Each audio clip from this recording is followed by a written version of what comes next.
여러분, 여정을 출발하면서 가장 먼저 점검하셔야 되는 것은 바른 목적지를 설정하는 것입니다. 누구보다 먼저 가는 게 아니라, 누구보다 열심히 가는 게 중요한 게 아니라, 누구보다 바른 목적지를 향해 가는 것이 더 중요합니다. 목적지를 잘못 설정하고 가게 되면요, 오히려 열심히 가면 갈수록 돌아오는 길만 더 어려워지는 것이죠. 여러분이 이건 우리의 신앙의 여정에도 동일하다라고 할 수 있습니다. 우리가 예수님을 믿게 되면 그 순간 우리의 삶에 여러 가지 변화들이 생기는데, 그 중에 가장 큰 변화가 뭐냐면 우리 삶의 목적지가 변하게 된다는 거예요. 이전에는 세상 사람들이랑 별반 다를 것 없이 나의 행복과 나의 유익과 나의 기쁨과 평안함을 위해서 열심히 달렸다면, 최선을 다해서 뛰어갔다면, 예수님을 믿고 난 후에 깨닫게 되는 거예요. 아, 이게 다가 아니구나. 그리고 멈춰 서는 것입니다. 그리고 어떻게 됩니까? 회심하게 돼요. 돌이키게 됩니다. 어디로 돌아가게 되나요? 세상에 향해 있었던 나의 발이 돌아서 하나님께로 바뀌게 되는 것이죠. 그분을 목적지로 삼게 되는 자들이 그리스도인들입니다. 여러분, 그래서 그리스도인들에게 있어서 이전에는 나의 뜻을 이루는 것이 가장 중요했어요. 내가 원하는 방법대로, 내가 원하는 방식대로 살아가고 내가 원하는 결과를 누리는 것이 가장 중요했다면, 이제는 예수님을 믿고 난 후에는 나의 뜻이 아니라 하나님의 뜻이 이루어지는 것이 더 중요해진 인생들인 것이죠. 주기도문에서 우리가 고백하잖아요. 하늘에서 온전하게 이루어진 하나님의 뜻이 이 땅에서도 나를 통해 이루어지기를 원합니다. 여러분, 이게 우리의 고백 아닙니까? 예수를 믿은 우리에게 있어서 중요한 것은 나의 뜻이 이루어지는 게 아니라 하나님의 뜻이 나를 통해 이루어지는 것이에요. 문제는 무엇입니까? 우리는 나를 향한 하나님의 뜻이 무엇인지를 온전히 알지 못하고요, 또 설사 안다라고 하더라도 그 하나님의 뜻을 온전히 이룰 수 있는 능력이 없다라는 것이죠. 우리는 무지하고 무능력한 인생들입니다. 만약 그렇지 않다면 그리스도께서 이 땅에 오셔야 될 이유가 없는 것이죠. 그런 우리에게 있는 소망이자 감사한 것은 무엇이냐면, 하나님께서 그런 무지하고 무능력한 우리의 인생을 그대로 버려두지 않으신다는 것입니다. 그분이 친히 내비게이션이 되어주세요. 그래서 우리의 삶을 그분의 뜻을 이룰 수 있는 곳으로 인도해 나가십니다. 오늘 본문에 등장하는 바울의 삶에서도 이런 하나님의 인도하심을 목격하게 됩니다. 여러분, 저희가 지금까지 살펴본 것처럼 사도 바울은 이 수리아 안디옥으로부터 시작해서 쭉 이어지는 1차 전도 여행을 마치고 돌아왔어요. 그리고 예루살렘으로부터 오게 된 그 율법주의자들에 맞서서 교회를 지키게 되죠. 그리고 그 교회에서 상도들을 가리키면서 그들을 세워나감으로 교회를 안정시켜요. 교회가 어느 정도 안정이 되니까 바울이 바나바에게 우리가 다시금 선교 여행을 떠나자라는 제안을 하게 됩니다. 2차 전도 여행을 떠나려고 하는 것이죠. 근데 그가 떠나려고 했던 이유가 무엇입니까? 우리 사도행전 15장 36절 말씀 한번 읽어보겠습니다. 시작.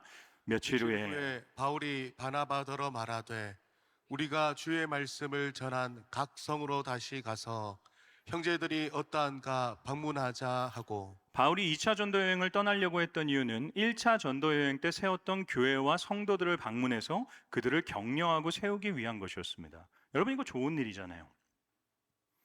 근데 여러분, 안타까운 것은 무엇이냐면 이건 바울의 뜻이었지 바울을 향한 하나님의 뜻은 아니었다라는 것입니다. 바울의 목적지였지 바울을 통해 일하고자 하시는 하나님의 목적지는 아니었어요. 바울을 향한 하나님의 목적지는 어디였습니까? 우리가 16장에서 보는 것처럼 하나님은 바울이 1차 전도 여행 때 세웠던 교회들을 가기를 원했던 것이 아니라 마게도니아 지방에 있는 이방인들에게 나아가기를 원했어요.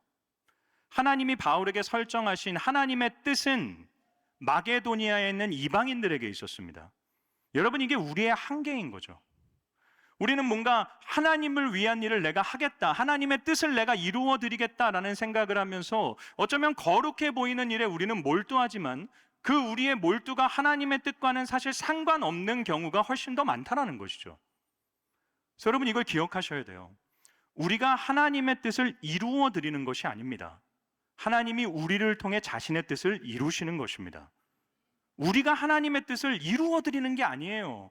하나님이 우리를 통해서 자신의 뜻을 이루시는 것입니다.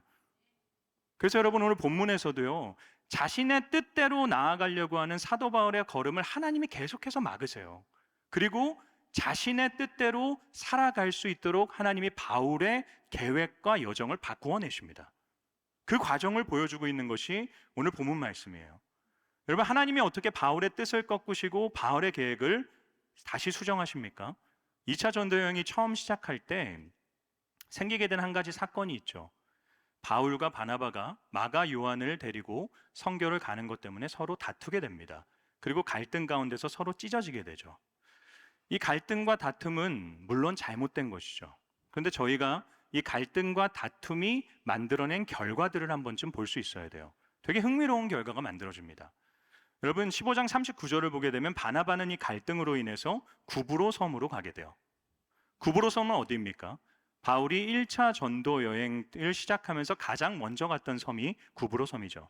그래서 바나바는 지금 다시 1차 전도 여행의 그 여정을 그대로 따르려고 하고 있는 거예요. 이게 누구의 계획이었습니까? 바울의 계획이죠.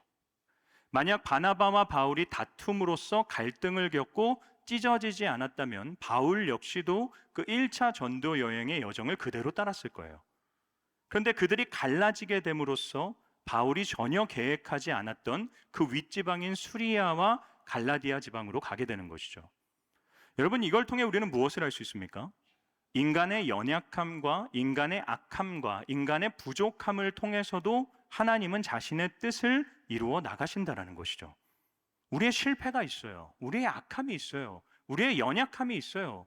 그런데 그것들이 우리를 향하신 하나님의 뜻을 가로막을 수는 없다라는 것입니다. 하나님은 자신의 뜻을 온전히 이루어 나가세요. 무엇보다 그렇게 가게 된 루스드라에서 바울은 누구를 만나게 되나요? 디모데를 만나게 됩니다. 하나님이 바나바 대신에 그의 선교 여정을 함께 해줄 믿음의 동역자를 그에게 붙여주신 거죠. 그런데 여러분, 왜 하나님이 디모데를 붙여주셨을까요? 16장 1절과 2절 말씀을 보게 되면 디모데에 대해서 설명을 하는데요. 디모데는 어머니는 유대인이었고 아버지는 헬라인인 다문화 가정에서 태어난 사람이었습니다. 즉 그는 유대 언어와 유대 문화와 헬라어와 헬라 문화에 익숙한 사람이었어요. 하나님이 지금 디모데와의 만남을 통해서 바울에게 어디를 가르치고 계신 것입니까? 마게도니아에 있는 이방인들을 가르치고 계신 거예요. 디모데만이 아니죠. 여러분, 바울의 여정에 또 누가 함께 했는 줄 아세요? 실라가 함께 했습니다. 이 실라는 헬라어로 실루아노라는 이름을 갖고 있는 사람이었어요. 그 역시도 헬라파 유대인이었습니다. 헬라 문화가 더 익숙한 사람이었어요. 또한 이 사도행전을 기록했던 누가도 마찬가지죠. 그 역시도 헬라파 유대인이었습니다. 바울은 로마 시민권자였던 헬라파 유대인이었어요. 여러분, 바울의 선교 여정에 동참했던 모든 사람들은 다 헬라어와 헬라 문화가 익숙한 마게도니아에 있는 이방인들에게 복음을 전하기 가장 적합한 사람들이었다라는 거죠. 하나님은 그들과의 동역자들과의 만남을 통해서 끊임없이 마게도니아의 이방인들을 바울에게 가르치고 계신 거예요. 바울은 깨닫지 못합니다. 그리고 계속해서 아시아로 나아가려고 해요. 하나님 어떻게 하십니까? 6절과 7절 말씀을 보게 되면 하나님은 성령을 보내셔서 2번이나 그의 걸음을 막아 세우세요. 상황을 막으시는 것입니다. 그로 하여금 자기가 원하는 곳으로 가지 못하는 어떤 상황들을 허락하시는 거죠. 그럼에도 바울이 마게도니아로 가지 않자 하나님은 드로아에 있던 바울에게 환상을 보여주세요. 그러면서 그 환상 가운데서 마게도니아 사람이 나타나서 너는 건너와서 우리를 도우라 라는 이야기를 듣게 하십니다. 그러므로 그가 부인할 수 없도록 하나님의 뜻이 마게도니아에 있다는 것을 깨닫게 해주세요. 여러분, 그 결과 어떤 일이 있게 됩니까? 우리 10절 말씀을 읽어보겠습니다. 10절입니다. 시작. 바울이 그 환상을 보았을 때 우리가 곧 마게도냐로 떠나기를 힘쓰니 이는 하나님이 저 사람들에게 복음을 전하라고 우리를 부르신 줄로 인정함이러라. 바울이 뭘 인정하나요? 하나님이 저 마게도니아 사람들에게 복음을 전하라고 우리를 부르신 것을 인정했다라고 얘기해요. 여기서 인정했다라고 하는 단어는 영어로는 concluding이라고 합니다. 결론을 내렸다는 거예요. 지금까지 지나온 모든 시간들을 돌아봐서 함께 논의해 보니까 깨달은 것이 무엇입니까? 하나님이 우리를 보내시는 목적지가 저 마게도니아라는 것을 그들이 결론 지었다라는 것입니다. 이걸 깨닫고 난 후에 바울은 곧바로 마게도니아로 나아가서 하나님의 부르심의 장소인 빌립보에 도달하게 돼요. 여러분, 원래 1차 전도 여행의 교회를 가고자 했던 바울의 뜻을 하나님이 어떻게 꺾으십니까? 때로는 갈등을 통해서, 만남을 통해서, 그리고 상황의 가로막음을 통해서, 부인할 수 없는 환상을 통해서 하나님은 바울의 여정을 결국 빌립보로 인도하십니다. 그렇게 도착한 빌립보에서 어떤 일이 있습니까? 기쁨과 행복만 가득한가요? 여러분, 바울은요, 귀신 들려서 주인에게 점을 쳐주던 여종을 구원해줘요. 그 결과 주인에게 고발당해서 채찍질을 맞고요, 착고에 씌어서 손발이 움직이지 못한 채로 로마의 감옥들 중에 가장 깊은 감옥, 가장 밑바닥에 있는 중범죄자들만 갇히는 감옥에 갇히게 됩니다. 바울의 입장에서 한번 생각해 보십시오. 그가 원했던 곳이 아니에요. 하나님에 의해 보냄받은 곳입니다. 그런데 그 보냄받은 그 자리에서 자신은 지금 감옥에 갇혀 있는 거예요. 선을 행했음에도 억울한 일들 가운데 차디찬 감옥에서 온몸이 채찍질을 맞아서 피를 철철 흘리면서 거기에 갇혀 있는 것입니다. 여러분, 하나님이 왜 바울을 그 빌립보의 감옥으로 보내셨습니까? 그곳에 그가 전하는 복음을 들어야 되는 사람들이 있었기 때문이죠. 그게 누구입니까? 죄수들과 간수들이에요. 여러분, 이게 우리에게도 동일하게 적용되는 거예요. 빌립보는 어디입니까? 우리가 계획하고 우리가 바라고 우리가 원하지 않았지만 나의 어떠함이 아니라 하나님의 어떠하심으로 도착하게 된 곳이 빌립보입니다. 그게 어디입니까? 저와 여러분의 인생이죠. 나의 뜻대로 되지 않는 것이 우리의 삶 아닌가요? 내가 가졌던 계획들, 내가 꿈꿨던 꿈들 다 내 뜻대로 되지 않아서 지금의 내 현실이 만들어진 것 아닙니까?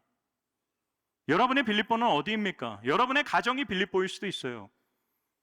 내가 바랬던 나의 배우자가 아닐 수 있고요, 내가 바랬던 나의 자녀들이 아닐 수 있고요, 내가 꿈꿔왔던 나의 부모님이 아닐 수 있습니다. 여러분의 직장이 여러분의 빌립보일 수도 있습니다. 나의 계획과 나의 의도와 나의 바람과는 하나도 상관없는 곳에서 여러분이 일하고 계실 수도 있어요. 여러분은 어쩌면 관계의 빌립보를 지나고 있을 수도 있습니다. 여러분은 재정의 빌립보를 지나고 있을 수도 있어요. 여러분은 건강의 빌립보를 살아가고 있을 수도 있습니다. 내가 꿈꾸지도 않았고 바라지도 않았던 그곳에서 마치 차디탄 감옥에 갇혀 있는 것처럼 정신적인, 육체적인 괴로움과 아픔을 경험하며 살아갈 수도 있습니다. 그런데 여러분 기억하십시오. 하나님이 여러분을 그 빌립보로 보내셨다면 그곳에 여러분을 통해 복음을 들어야 될 사람들이 있다라는 것입니다. 없지 않아요. 우리가 우리 현실에 함몰되어서 바라보지 못할 뿐이지 그곳에 하나님이 나를 통해 이루시고자 하는 하나님의 뜻이 있습니다. 여러분이 사고로 인해서 병원에 누워 계십니까? 여러분이 원하지 않았고 여러분이 원치 않던 질병 가운데 계십니까? 그 주변에 하나님이 여러분을 통해서 구원하시고자 하는 영혼이 있습니다. 여러분이 가정 가운데서 꿈꾸지 않았던 정말 원망스러웠던 그 현실 가운데 놓여 계십니까? 여러분의 가정 안에 여러분이 전하는 복음을 들어야 되는 그 사람이 그곳에 있습니다. 여러분의 직장에도 마찬가지인 것이죠. 하나님은 무의미하게 우리의 인생을 이끌어가지 않으세요. 하나님이 우리의 인생을 이끌어 가실 때는 우리를 통해 이루고자 하시는 자신의 뜻이 분명히 있으시기 때문에 우리의 인생을 이끌어 가시는 것입니다. 우리가 해야 되는 것은 무엇입니까? 주님, 주님의 뜻을 이루어 주옵소서. 물론 쉽지 않죠. 나의 빌립보를 살아간다라는 것은 하루하루 버티고 견디며 살아가야 된다라는 것을 의미합니다. 여러분 이걸 기억하셔야 돼요. 그 빌립보에도 하나님이 나와 함께하고 계신다는 것입니다. 바울의 빌립보의 여정길 가운데서 하나님이라는 단어는 한 번도 등장하지 않아요. 근데 하나님은 바울과 함께하고 계십니다. 어떻게 함께 하시나요? 그분은 지진을 통해 그곳에도 함께하고 계세요. 지진을 통해서 옥문을 여시고 착고를 푸시며 바울을 그 빌립보 가운데서 풀어내시고 그 지진을 통해 복음을 전할 수 있는 기회를 그에게 허락하시는 것입니다. 여러분, 제가 한 집사님을 신방했던 적이 있어요. 우리 교회 분은 아니십니다. 이분은 교회 안에서 너무 행복한 화목한 가정의 모습을 저에게 보여주셨어요. 근데 막상 신방을 갔는데 제가 너무 당황했었습니다. 왜냐하면 이분은 오랜 시간 혼자 믿음 생활을 했던 믿음의 가장이었다라고 하더라고요. 남편은 사업에 실패해서 그 뒤로부터는 술만 계속해서 드셨다고 합니다. 자녀들은 그런 부모님의 모습에 실망해서 부모님을 떠난 지 오래였다고 하고요. 제가 이분께 물었어요. 집사님은 어떻게 그 가정을 이렇게 회복시키셨어요? 근데 이분이 그런 얘기를 해주시더라고요. 처음에 기도할 때는 끊임없는 원망과 불평만 쏟아냈대요. 하나님을 향한 분노만 토해냈다고 합니다. 왜 내 인생에 이런 일을 허락하시냐고. 내가 꿈꾸고 바래왔던 인생이 전혀 아닌데 왜 갑자기 내 인생에 이런 일들을 허락하시냐고. 그렇게 오랜 시간 분노하고 오랜 시간 기도하고 오랜 시간 원망과 불평을 쏟아내는데 하나님이 마음속에 이런 마음을 주셨대요. 야, 그래서 내가 너와 이곳에 함께 있는 것이 아니냐. 내가 너와 이곳에 함께 있잖아.